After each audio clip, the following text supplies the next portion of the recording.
Hi every one. Calicut university financial management എന്ന സബ്ജക്റ്റിത്തെ, അതായത് നമ്മുടെ ബികോം 5th സെമ്മിൽ വരുന്നതും അതേപോലെ തന്നെ എംകോം 3rd സെം സ്റ്റുഡൻസിന് വരുന്നതും അതേപോലെ തന്നെ എംകോം 4th സെമ്മിൽ വരുന്നത്, അതായത് അഡ്വാൻസ്ഡ് സ്ട്രാറ്റജിക് ഫിനാൻഷ്യൽ മാനേജ്മെന്റ് ആണ് നമുക്ക് 4th സെമ്മിൽ വരുന്നത്. ഓക്കെ, അങ്ങനെയുള്ള ഈ 3 സബ്ജക്റ്റിലും വരുന്ന കോമൺ ആയിട്ടുള്ള ഒരു ടോപ്പിക്കാണ് ലിവറേജും ഡിവിഡൻഡും എന്ന് പറയുന്ന 2 കൺസെപ്റ്റുകൾ. ഓക്കെ, അപ്പൊ ഇതിൽ നമ്മൾ നോക്കുകയാണെങ്കിൽ ലിവറേജിൽ തന്നെ 3 ടൈപ്സ് ഓഫ് ലിവറേജ് പറയുന്നുണ്ട്. Financial leverage, operating leverage, combined leverage. Then ഡിവിഡൻഡിലോട്ട് പോവുകയാണെങ്കിൽ ഇതേപോലെ തന്നെ ഡിവിഡൻഡ് തിയറീസ് ആയിട്ടാണ് പറയുന്നത്. അപ്രോച്ച്, അതേപോലെ തന്നെ വോൾട്ടേഴ്സിന്റെ, ദെൻ ഗോർഡൻ, ഇങ്ങനെ 3 അപ്രോച്ച് ആണ് പറയുന്നത്. ഓക്കെ, സോ ഈ 2 കൺസെപ്റ്റ് മേജർ ആയിട്ട് ഈ ഫിനാൻഷ്യൽ മാനേജ്മെന്റിൽ പഠിക്കാനായിട്ട് വരുന്ന കാര്യങ്ങളാണ്. ഓക്കെ, ഇന്ന് നമ്മൾ ഈ വീഡിയോയിൽ ഡിസ്കസ് ചെയ്യാൻ പോകുന്നത് ഈ 2 കൺസെപ്റ്റും വിത്ത് പ്രോബ്ലംസോടെയാണ് നമ്മൾ ഇതിൽ ഡിസ്കസ് ചെയ്യാൻ പോകുന്നത്. ഓക്കെ, തിയറിയും ആസ് വെൽ ആസ് പ്രോബ്ലം ഒരേപോലെ ഇമ്പോർട്ടന്റ് ആയിട്ടുള്ള 2 കൺസെപ്റ്റ് ആണ് ഇതെന്ന് പറയുന്നത്. ഓൾറെഡി ഇതിന്റെ തിയറീസ് നമ്മൾ അപ്ലോഡ് ചെയ്തിട്ടുണ്ട്, പക്ഷെ നമുക്ക് ഒരിക്കൽ കൂടി ഇത് നോക്കാം. ഓക്കെ, ഓൾറെഡി ഫിനാൻഷ്യൽ മാനേജ്മെന്റ് എന്ന ടോപ്പിക് നമ്മൾ അപ്ലോഡ് ചെയ്തിട്ടുണ്ട്, പക്ഷെ അതിൽ തിയറീസ് ആണ് കൂടുതൽ കുറച്ച് ഫോക്കസ് ചെയ്തത്. പ്രോബ്ലംസ് ചെയ്തിട്ടുണ്ട്, എന്നാലും നമ്മൾ അതിനെക്കുറിച്ചുള്ള ഒരു ഡീറ്റെയിൽഡ് ആയിട്ടുള്ള ഒരു വീഡിയോ ഇതിൽ നമ്മളതൊക്കെ നോക്കാം. ഓക്കെ, സോ ഇതിൽ ആദ്യം വരുന്നതാണ് ലിവറേജ് പറഞ്ഞാൽ എന്താണ് എന്നുള്ളത്. ഓക്കെ, ലിവറേജ് എന്ന് പറയുന്നത് it is the Inter relationship between 2 variables എന്നാണ് നമ്മൾ പറയുന്നത്. അതായത് ഒരു വേരിയബിളും ഇന്നൊരു വേരിയബിളും തമ്മിലുള്ള ഒരു ഇന്റർ റിലേഷൻഷിപ്പിനെയാണ് നമ്മൾ ലിവറേജ് എന്ന് പറയുന്നത്. ഓക്കെ, ഇപ്പൊ നമ്മളുടെ ഈ ബൈക്ക് അല്ലെങ്കിൽ അതേപോലെ തന്നെ നമ്മളുടെ ഈ വെഹിക്കിൾസ് ഒക്കെ എടുക്കുകയാണെങ്കിൽ അതിൽ ലിവറേജ് ഉണ്ടാകുമല്ലോ. മെക്കാനിക്കൽ ആയിട്ടുള്ള അഡ്വാൻറ്റേജസിൽ നമ്മൾ യൂസ് ചെയ്യുന്നതിനാണ്. അതെന്ന് പറയുമ്പോൾ നമ്മുടെ ആ ബൈക്കും അതേപോലെ തന്നെ ആ ലിവർ എന്ന് പറയുന്നതിനും രണ്ടും ഇന്റർ റിലേറ്റഡ് ആണ്. അതേപോലെ തന്നെ നമ്മുടെ ഹ്യൂമൻ ഓർഗൻ എടുക്കുകയാണെങ്കിൽ നമ്മളുടെ ലിവർ അതേപോലെ തന്നെ ഹ്യൂമൻ ഓർഗൻ രണ്ടും ഇന്റർ റിലേറ്റഡ് ആയിട്ടുള്ള ഒരു കാര്യമാണ്. അതിനെയാണ് നമ്മൾ ഈ ലിവറേജ് എന്ന് പറയുന്നത്. ഓക്കെ, ഈ ലിവറേജിൽ തന്നെ നമുക്ക് 3 ടൈപ്സ് ആണ് വരുന്നത്. Financial leverage, operating leverage, combined leverage. Financial leverage എന്ന് പറയുകയാണെങ്കിൽ ഫിനാൻഷ്യൽ ഡിസിഷൻ എടുക്കാൻ വേണ്ടിയിട്ട് നമ്മൾ ഈ ഫിനാൻഷ്യൽ ലിവറേജ് യൂസ് ചെയ്യാറുണ്ട് കമ്പനീസിൽ. അതായത് മണി ട്രാൻസാക്ഷൻ, ഓക്കെ, ഫിനാൻഷ്യലി വരുന്ന ട്രാൻസാക്ഷൻ ഡീൽ ചെയ്യാൻ വേണ്ടിയിട്ടാണ് നമ്മൾ ഈ ഫിനാൻഷ്യൽ ലിവറേജ് ഡിസിഷൻ നമ്മൾ യൂസ് ചെയ്യുന്നത്. ഓക്കെ, ഇത് നമ്മൾ ബ്രോഡ് ആയിട്ട് യൂസ് ചെയ്യുന്ന ഒരു സെൻസിലോട്ടാണ് നമ്മുടെ ലിവറേജ് യൂസ് ചെയ്യുന്നത്. ഓക്കെ, ബിക്കോസ് ഫിനാൻസ് എന്ന് പറയുന്നത് നമ്മുടെ ബിസിനസിന്റെ ലൈഫ് ബ്ലഡ് ആയിട്ടാണല്ലോ നമ്മൾ കാണുന്നത്. അതേപോലെ തന്നെ ഡെപ്റ്റ് ഓർ പ്രിഫറൻസ് ക്യാപിറ്റൽ, ഈ 2ഉം കൂടി നമ്മുടെ ഈ ഫിനാൻഷ്യൽ ലിവറേജിൽ വരുന്നതാണ്. അതേപോലെ തന്നെ നമ്മുടെ ഡിബഞ്ചേഴ്സ്, ലോങ് ടേം ലോൺസ്, അതേപോലെ തന്നെ preference shares, fixed charge securities എന്നുള്ള എല്ലാ കാര്യങ്ങളും നമ്മളുടെ ഈ ഫിനാൻഷ്യൽ ലിവറേജ് എന്നുള്ളതിലൂടെ ഇൻക്ലൂഡ് ചെയ്തിട്ടാണ് വരുന്നത്. നമ്മളുടെ ഈ ഫിനാൻഷ്യൽ ലിവറേജ് നമ്മൾ കാൽക്കുലേറ്റ് ചെയ്യാനായിട്ട് മെയിൻ ആയിട്ട് നമ്മളുടെ എബിറ്റും EPS എന്നുള്ളതാണ് നമ്മൾ യൂസ് ചെയ്യുന്നത്. എബിറ്റ് എന്ന് പറയുകയാണെങ്കിൽ earning before interest and tax എന്നുള്ളതാണ്. EPS എന്ന് പറയുന്നത് ഏർണിംഗ് പെർ ഷെയർ എന്നാണ് നമ്മൾ ഇതിനെ പറയുന്നത്. ഓക്കെ, ഈ 2 എണ്ണമാണ് നമ്മൾ യൂസ് ചെയ്യുന്നത്.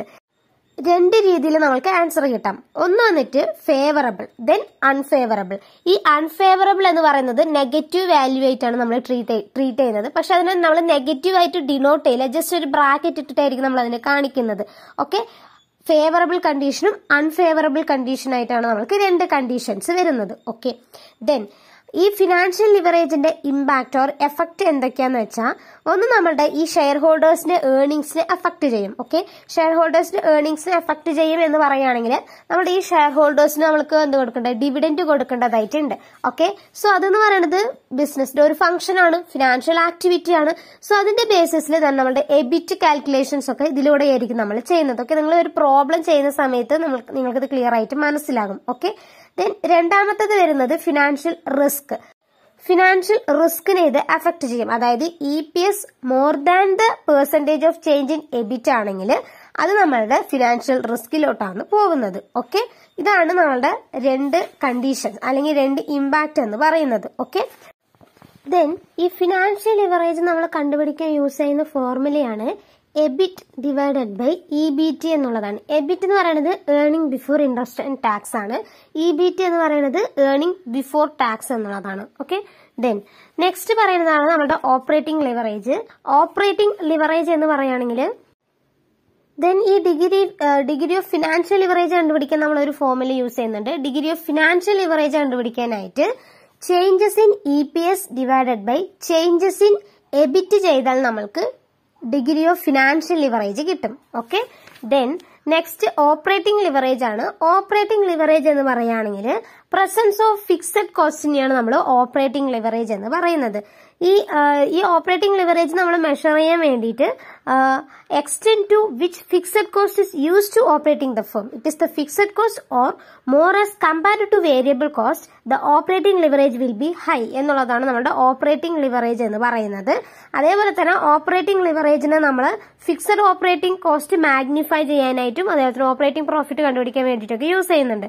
ഓക്കെ, ഓപ്പറേറ്റിംഗ് ലിവറേജ് കണ്ടുപിടിക്കാനായിട്ട് കോൺട്രിബ്യൂഷൻ ഡിവൈഡഡ് ബൈ എബിറ്റ് ആണ് നമ്മൾ ചെയ്യുന്നത്. കോൺട്രിബ്യൂഷൻ എന്ന് പറയുമ്പോൾ സെയിൽസ് മൈനസ് വേരിയബിൾ കോസ്റ്റ് ആണ്. എബിറ്റ് എന്ന് പറയുമ്പോൾ കോൺട്രിബ്യൂഷൻ മൈനസ് ഫിക്സഡ് കോസ്റ്റ് ആണ് നമ്മൾക്ക് വരുന്നത്. ഓക്കെ, ദെൻ കമ്പൈൻഡ് ലിവറേജ് പറയുകയാണെങ്കിൽ ഈ കമ്പൈൻഡ് ലിവറേജ് എന്ന് പറയുമ്പോൾ ഫിനാൻഷ്യൽ ലിവറേജും ഓപ്പറേറ്റിംഗ് ലിവറേജും നമുക്ക് രണ്ട് ആൻസർ കിട്ടിയിട്ടുണ്ടാവുമല്ലോ. ആ കിട്ടിയിട്ടുള്ള ആൻസറിനെ ഇൻറ്റു ചെയ്താൽ നമുക്ക് കമ്പൈൻഡ് ലിവറേജ് കിട്ടും. ദെൻ ഈ ഓപ്പറേറ്റിംഗ് ലിവറേജിൽ നമുക്ക് ഡിഗ്രി ഓഫ് ഓപ്പറേറ്റിംഗ് ലിവറേജ് ഉണ്ട്. അത് കണ്ടുപിടിക്കാൻ വേണ്ടിയിട്ട് changes in EBIT divided by changes in sales ചെയ്യുകയാണെങ്കിൽ നമ്മൾക്ക് ഡിഗ്രി ഓഫ് ഓപ്പറേറ്റിംഗ് ലിവറേജ് കിട്ടുന്നതാണ്. ഓക്കെ, ഇതാണ് നിങ്ങൾക്ക് 3 ലിവറേജ് തമ്മിലുള്ള ഒരു ഫോർമുലാസ് ആയിട്ട് വരുന്നത്. ദെൻ നമ്മൾക്ക് ഇതിന്റെ പ്രോബ്ലം നോക്കുകയാണെങ്കിൽ ഇതിന്റെ പ്രോബ്ലം അതായത് നമ്മുടെ financial leverage, operating leverage, then combined leverage ഇത് മൂന്നും ഇൻക്ലൂഡ് ചെയ്തിട്ടുള്ള ഒരു പ്രോബ്ലം ആണ്. ഇതിന്റെ പ്രോബ്ലം എന്ന് പറയുമ്പോൾ financial leverage, operating leverage, then combined leverage ഈ 3 ലിവറേജും വരുന്ന ഒരു പ്രോബ്ലം നമുക്ക് നോക്കാം. Okay, so the following figures related to 2 companies, A ലിമിറ്റഡും ബി ലിമിറ്റഡും ആണ്. സെയിൽസ് പറയുന്നുണ്ട് 7,50,000 15 lakhും then variable cost 3 lakh 4,50,000. Then നമ്മൾക്ക് ഇത് മൈനസ് ചെയ്യുന്ന സമയത്ത് അതായത് സെയിൽസ് മൈനസ് വേരിയബിൾ കോസ്റ്റ് ആണ് കോൺട്രിബ്യൂഷൻ എന്ന് പറയുന്നത്. 4,50,000 10,50,000 തന്നിട്ടുണ്ട്. ദെൻ ഫിക്സഡ് കോസ്റ്റ് തന്നിട്ടുണ്ട് 2,25,000 6 lakhും. ദെൻ ഇത് മൈനസ് ചെയ്യുമ്പോൾ നമ്മൾക്ക് 2,25,000 4,50,000 ഇതാണ് എബിറ്റ് എന്ന് പറയുന്നത്. ദെൻ അതിന് ഇൻട്രസ്റ്റ് നമ്മൾ മൈനസ് ചെയ്തു 75,000 1,50,000 ഉണ്ട്. ദെൻ പ്രോഫിറ്റ് ബിഫോർ ടാക്സ് ആയിട്ട് നമുക്ക് 1,50,000 3 lakh കിട്ടി. ഓക്കെ, ഇത് നിങ്ങൾക്ക് പ്രോബ്ലത്തിൽ തന്നെ തന്നിട്ടുണ്ട്. അല്ലാതെ നിങ്ങൾക്ക് സെയിൽസ് ഇത്ര, വേരിയബിൾ കോസ്റ്റ് ഇത്രയാണ്, അതേപോലെ തന്നെ ഫിക്സഡ് കോസ്റ്റ് ഇത്രയാണ് എന്ന് പറയുകയാണെങ്കിൽ നിങ്ങൾ ഇതേപോലെ എഴുതിയിട്ട് വേണം ചെയ്യാനായിട്ട്. Okay, sales minus variable cost ചെയ്യുകയാണെങ്കിൽ കോൺട്രിബ്യൂഷൻ കിട്ടും. ആ കിട്ടിയ കോൺട്രിബ്യൂഷനിൽ നിന്ന് ഫിക്സഡ് കോസ്റ്റ് മൈനസ് ചെയ്യുകയാണെങ്കിൽ എബിറ്റ് കിട്ടും. ആ എബിറ്റിന്ന് ഇൻട്രസ്റ്റ് മൈനസ് ചെയ്യുകയാണെങ്കിൽ നമ്മുടെ ഇബിറ്റി കിട്ടും. then അതിനുശേഷം നമുക്ക് ടാക്സ് വല്ല കാര്യങ്ങൾ ഇരുന്നെങ്കിൽ നമ്മൾ അതും മൈനസ് ചെയ്യുക. ഓക്കെ, നമുക്ക് പ്രോഫിറ്റ് ബിഫോർ ടാക്സ് കിട്ടും. ഇൻട്രസ്റ്റ് മൈനസ് ചെയ്തതിനു ശേഷം പ്രോഫിറ്റ് ബിഫോർ ടാക്സ് കിട്ടും. ആ ടാക്സ് കൂടി നിങ്ങൾക്ക് തന്നിട്ടുണ്ടെങ്കിൽ അതുകൂടി നിങ്ങൾക്ക് മൈനസ് ചെയ്തിട്ട് നിങ്ങൾക്ക് കാണിക്കാവുന്നതാണ്. ഓക്കെ, സോ നമുക്ക് ഇതിൽ കണ്ടുപിടിക്കേണ്ടത് operating, financial leverage, combined leverage ആണ് നമ്മൾക്കിവിടെ കണ്ടുപിടിക്കാനായിട്ടുള്ളത്. സോ നമുക്ക് എല്ലാ കാര്യങ്ങളും തന്നിട്ടുണ്ട്. അതുകൊണ്ട് നമ്മൾ ഇതിലേതും ഫൈൻഡ് ഔട്ട് ചെയ്യാനായിട്ടുള്ള ആവശ്യമില്ല. ഫോർമുല എഴുതിയിട്ട് നമ്മൾ ചെയ്താൽ മതി. ഓക്കെ, ആദ്യം വരുന്നത് നമ്മുടെ ഓപ്പറേറ്റിംഗ് ലിവറേജ് ആണ്. ഓപ്പറേറ്റിംഗ് ലിവറേജ് ഫൈൻഡ് ഔട്ട് ചെയ്യാനായിട്ട് നമ്മൾ എന്ത് ഫോർമുല യൂസ് ചെയ്തേ? ഓപ്പറേറ്റിംഗ് ലിവറേജ് കണ്ടുപിടിക്കാനായിട്ട് കോൺട്രിബ്യൂഷൻ ഡിവൈഡഡ് ബൈ എബിറ്റ് എന്നുള്ളതാണ് നമ്മൾ യൂസ് ചെയ്തത്. Okay, contribution divided by EBIT ആണ്. ഇവിടെ കോൺട്രിബ്യൂഷൻ നമുക്ക് എത്ര കിട്ടി? എ ലിമിറ്റഡും ബി ലിമിറ്റഡും രണ്ടിന്റെയും ചെയ്യേണ്ടതാണ്. ഓക്കെ, അപ്പോൾ നമ്മുടെ എ ലിമിറ്റഡിന്റെ കോൺട്രിബ്യൂഷൻ എന്ന് പറയുന്നത് 4,50,000 ബി ലിമിറ്റഡിന്റെ 10,50,000 ആണ്. ഡിവൈഡഡ് ബൈ എബിറ്റ് എന്നുള്ളതാണ്. എബിറ്റ് എന്ന് പറയുന്നത് 2,25,000 അതേപോലെ തന്നെ 4,50,000 ആണ് നമ്മൾക്ക് ഇവിടെ കിട്ടിയിട്ടുള്ളത്. ഓക്കെ, ദെൻ ഇത് രണ്ടും ഡിവൈഡഡ് ബൈ ചെയ്യുക. 4,50,000 divided by 2,25,000 2, then 10,50,000 divided by 4,50,000 2.33 എന്നുള്ളതാണ് ആൻസർ വരുന്നത്. ദെൻ ഫിനാൻഷ്യൽ ലിവറേജ് കണ്ടുപിടിക്കാനുള്ള ഫോർമുലയാണ് എബിറ്റ് ഡിവൈഡഡ് ബൈ ഇബിറ്റി എന്നുള്ളതാണ്.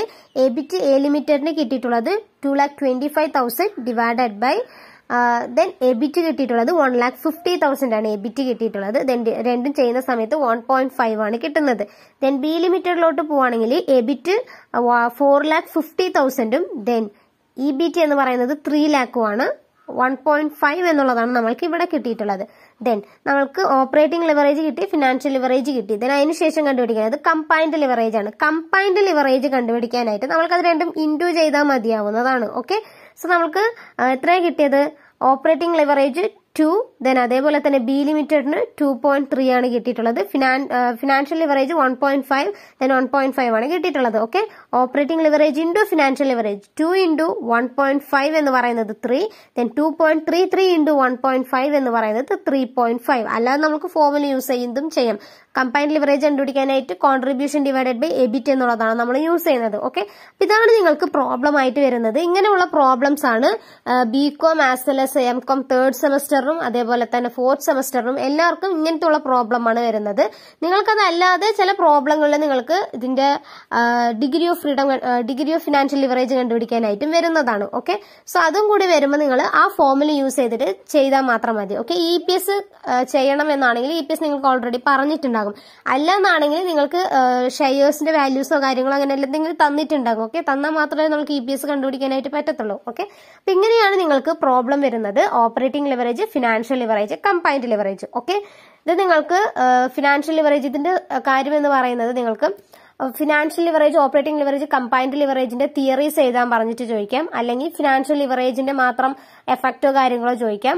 അല്ലെങ്കിൽ അതിന്റെ ലിമിറ്റേഷൻസോ കാര്യങ്ങളോ എന്തെങ്കിലും ചോദിക്കാം. ഓക്കെ, എങ്ങനെയൊക്കെയാണ് ചോദിക്കേണ്ടത്. ഇത് തിയറീസ്, ഇതിന്റെ ഫുൾ തിയറീസും കാര്യങ്ങളെല്ലാം നമ്മൾ ഓൾറെഡി അപ്ലോഡ് ചെയ്തതാണ്. ഓക്കെ, ഇതിന്റെ പ്രോബ്ലംസ് നമ്മളിങ്ങനെ കൂടുതൽ ഡിസ്കസ് ചെയ്യാത്തത് കൊണ്ടാണ് ഒറ്റൊരു പ്രോബ്ലം വെച്ചിട്ട് ഇത് മൊത്തം നമ്മളിങ്ങനെ ഡിസ്കസ് ചെയ്തത്. ഓക്കെ, അപ്പൊ ഇത്രയാണ് നിങ്ങളുടെ ഈ ലിവറേജ് എന്നുള്ള ഒരു കൺസെപ്റ്റിൽ വരുന്നത്.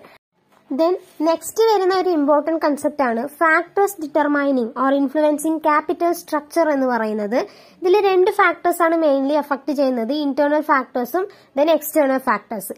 ഇന്റേണൽ ഫാക്ടേഴ്സ് എന്ന് പറയുകയാണെങ്കിൽ നമ്മുടെ കമ്പനിയുടെ അകത്ത് തന്നെ അഫക്ട് ചെയ്യുന്ന ഫാക്ടേഴ്സ് ആണ്. നമ്മുടെ ക്യാപിറ്റൽ സ്ട്രക്ചറിനെയും എല്ലാം അഫക്ട് ചെയ്യുന്നതിനെയാണ് നമ്മൾ ഇന്റേണൽ ഫാക്ടർ എന്ന് പറയുന്നത്. ഓക്കെ, കോമൺ പോയിന്റ്സ് ആണ്. ഒന്നെന്ന് പറയുന്നത് നമ്മുടെ ബിസിനസിന്റെ size of the business, large scale organisation ആണോ, സ്മോൾ സ്കെയിൽ ഓർഗനൈസേഷൻ, അല്ലെങ്കിൽ നമ്മളൊരു മീഡിയം ലെവലിലോട്ടുള്ള ഓർഗനൈസേഷൻ ആണോ എന്നുള്ളതിന്റെ ബേസിസിലാകും നമ്മുടെ ക്യാപിറ്റൽ സ്ട്രക്ചറിൽ വരുന്ന ചേഞ്ചസ് എന്ന് പറയുന്നത്. Then nature of the business എന്ന് പറയുകയാണെങ്കിലോ ഏത് ടൈപ്പ് നേച്ചർ അല്ലെങ്കിൽ എന്ത് ബിസിനസ് ആണോ നമ്മൾ ചെയ്യുന്നത് എന്നുള്ളതിന്റെ ബേസിസിൽ വരുന്ന ഒരു എഫക്റ്റ് ആണ്. ദെൻ അതിനുശേഷം വരുന്നത് regularity and certainty of income. അതായത് നമ്മളുടെ regularity and certainty of income എന്ന് പറയുന്നത് ഡിബഞ്ചർ ഹോൾഡേഴ്സിനും അതേപോലെ തന്നെ ഷെയർ ഹോൾഡേഴ്സിനായാലും പ്രിഫറൻസ് ഷെയർ ഹോൾഡേഴ്സിനായാലും നമ്മൾ അങ്ങോട്ട് റിട്ടേൺ കൊടുക്കേണ്ടതായിട്ട് വരും. ആ റിട്ടേൺ എന്ന് പറയുന്നത് നമ്മൾക്ക് ഇങ്ങോട്ട് കിട്ടിയാൽ മാത്രമേ നമുക്ക് അങ്ങോട്ട് കൊടുക്കാനുണ്ടാവത്തുള്ളൂ. അല്ലാതെ നമ്മൾ അങ്ങോട്ട് കൊടുത്തോണ്ടിരുന്നാൽ ബിസിനസിന് ലോസ് ആണ്. ഓക്കെ, അതും ഒരു ഫാക്ടറാണ്. Then period and purpose of financing. അതായത് നമ്മുടെ പീരീഡ് എന്ന് പറയുന്നത് ലോങ് ടേം ആണോ ഷോർട്ട് ടേം ആണോ എന്നുള്ളതിന്റെ ബേസിസിൽ വരുന്ന ഫിനാൻസിങ്. ഓക്കെ, പീരീഡിന്റെ ബേസിസിലാകും നമ്മൾ എത്രത്തോളം ഫിനാൻസ് അല്ലെങ്കിൽ എത്രത്തോളം എമൗണ്ട് നമ്മൾ അവിടെ ഇൻവെസ്റ്റ് ചെയ്യണം എന്നുള്ളത് നമ്മൾക്ക് അറിയത്തുള്ളൂ.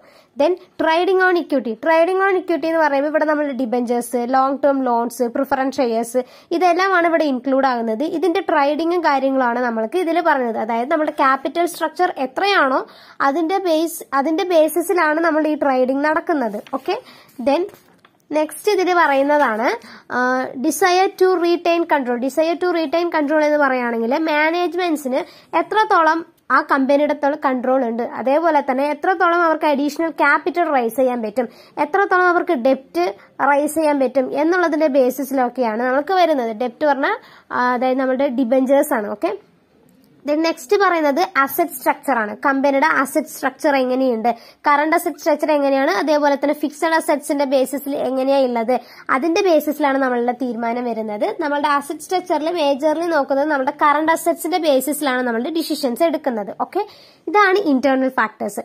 ദെൻ എക്സ്റ്റേണൽ ഫാക്ടേഴ്സിലോട്ട് പോവുകയാണെങ്കിൽ ക്യാപിറ്റൽ മാർക്കറ്റിന്റെ കണ്ടീഷൻ, ഇതൊന്നും നമ്മളുടെ ഒരു കമ്പനി മാത്രം തീരുമാനിച്ചാൽ നടക്കാവുന്ന കാര്യങ്ങളല്ല. ഇതെന്ന് പറയുന്നത് നമ്മുടെ എൻറ്റയർ എക്കോണമിന്റെ ബേസിസിൽ വരുന്നതാണ് ക്യാപിറ്റൽ മാർക്കറ്റ് കണ്ടീഷൻ എന്ന് പറയുന്നത്. ദെൻ ഇൻവെസ്റ്റേഴ്സിന്റെ ആറ്റിറ്റ്യൂഡ് ക്യാപിറ്റൽ സ്ട്രക്ചറിനെ അഫക്ട് ചെയ്യാറുണ്ട്. ദെൻ കോസ്റ്റ് ഓഫ് ഫിനാൻസിങ് എന്ന് പറയുകയാണെങ്കിൽ എക്സസ് ആയിട്ട് ഒരു ഇമ്പോർട്ടന്റ് ആയിട്ടുള്ള ഒരു ഇൻഫ്ലുവൻസ് നമ്മുടെ ഓർഗനൈസേഷനിൽ ഈ ഫിനാൻസിങ്ങിന് ഉണ്ട് എന്നുള്ളതാണ് സത്യം. ഓക്കെ, അതെന്ന് പറയുന്നത് എക്സ്റ്റേണലി എത്രത്തോളം എഫക്ട് ചെയ്യുന്നുണ്ട് എന്നുള്ളത് കൂടി നമ്മുടെ ക്യാപിറ്റൽ സ്ട്രക്ചറിനെ അഫക്ട് ചെയ്യുന്നതാണ്. ദെൻ ലീഗൽ റിക്വയർമെന്റ്സ് എന്ന് പറയുമ്പോൾ നമ്മുടെ സെബി, സ്റ്റോക്ക് എക്സ്ചേഞ്ച്, അതേപോലെ തന്നെ ഫിനാൻഷ്യൽ ഇൻസ്റ്റിറ്റ്യൂഷൻസിന് norms, rules and regulations, guidelines അതൊക്കെ. ദെൻ ടാക്സ് ആക്ഷൻ പോളിസി എത്രത്തോളമാണ് ക്യാപിറ്റൽ സ്ട്രക്ചറിനെ അഫക്ട് ചെയ്യുന്നത് എന്നുള്ളതിന്, എത്രത്തോളം നമ്മൾ ടാക്സ് കൊടുക്കേണ്ടതായിട്ട് വരുന്നത്. അതായത് നമ്മളിപ്പോൾ ഇൻട്രസ്റ്റ് കൊടുക്കുകയാണെങ്കിൽ, ഡിവിഡൻഡ് കൊടുക്കുകയാണെങ്കിൽ അതിന് നമ്മൾ അങ്ങോട്ട് ടാക്സ് കൊടുക്കേണ്ടതായിട്ട് വരും. ഓക്കെ, അതും ഒരു ഫാക്ടറാണ്. ദെൻ മാനേജ്മെന്റ് ആറ്റിറ്റ്യൂഡ് എന്ന് പറയുമ്പോൾ ഡിഫറെന്റ് കമ്പനീസിൽ ഡിഫറെന്റ് ആറ്റിറ്റ്യൂഡ്സ് ആണ്, ഡിഫറെന്റ് സ്കിൽസ് ആണ്, ഡിഫറെന്റ് ജഡ്ജ്മെന്റ്സ് ആണ്. ഈ വീഡിയോയിൽ ചെയ്തിട്ടുള്ളത് ഓപ്പറേറ്റിംഗ് ലിവറേജും കമ്പൈൻഡ് ലിവറേജും ഒന്നിച്ചിട്ടുള്ള പ്രോബ്ലം ആണ്. ഇതല്ലാതെ സെപ്പറേറ്റ് ആയിട്ട് ഓപ്പറേറ്റിംഗ് ലിവറേജ് ഫിനാൻഷ്യൽ ലിവറേജ് കണ്ടുപിടിക്കാനുള്ള പ്രോബ്ലം ഓൾറെഡി ചെയ്തിട്ടുണ്ട്. ആ വീഡിയോന്റെ ലിങ്ക് ഞാൻ തരാം. ഓക്കെ, അത് ഫിനാൻഷ്യൽ മാനേജ്മെന്റ് 5th സെമ്മിത്തിയാണ്, ബികോം 5th സെമ്മിയാണ്. സെയിം കാര്യങ്ങളാണ് നിങ്ങൾക്ക് അതിലും ഇതിലും എല്ലാം പറയുന്നത്. ഓക്കെ, സോ നിങ്ങൾ ആ പ്രോബ്ലത്തിന് വേണ്ടി ആ വീഡിയോ നോക്കാം. ലിങ്ക് ഞാൻ ഡിസ്ക്രിപ്ഷനിൽ തരാം.